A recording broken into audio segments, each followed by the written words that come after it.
Video kali ini saya tampilkan salah satu keris pusaka yang selesai diwarangi ulang setelah lebih 10 tahun dari walangan lama. Pemirsa bisa melihat detail dari pusaka ini, ya. Perubahan yang terjadi terutama pada komposisi dari besi aji, kemudian pamor saat diwarangi ulang. Jadi keris pusaka yang saya urangi-ulang ini merupakan keris pusaka dengan dapur lurus, ya. Kemudian ganjanya iras dengan ricikan gandek lugas, ya. Ganjanya sabit rontal, pijitan, ya. Monggo pemirsa amati detailnya.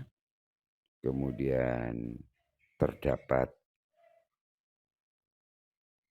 sogokan bagian depan itu pendek, bilah terdapat geger sapi, bentuknya gagah sekitar 38 cm panjang bilahnya, lebar bilahnya sekitar 3 cm pada separuh panjang bilah. Perawakannya kelihatan kekar. Kemudian pamor yang kalau kita amati terdapat komposisi pamor yang sangat indah.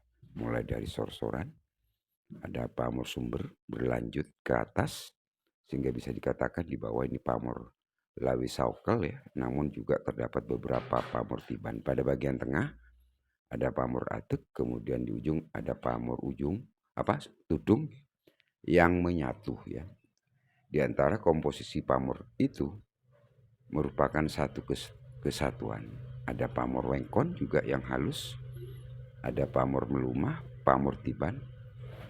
Sehingga kalau pemirsa amati pada video yang saya lakukan perbesaran sekitar 2,5 kali, ini pemirsa bisa melihat dengan jelas,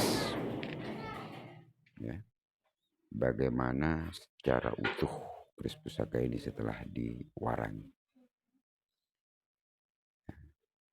Sekian saja dulu ulasan dan review ulang dari keris pusaka ini. Sandangannya adalah sandangan Gayaman Solo.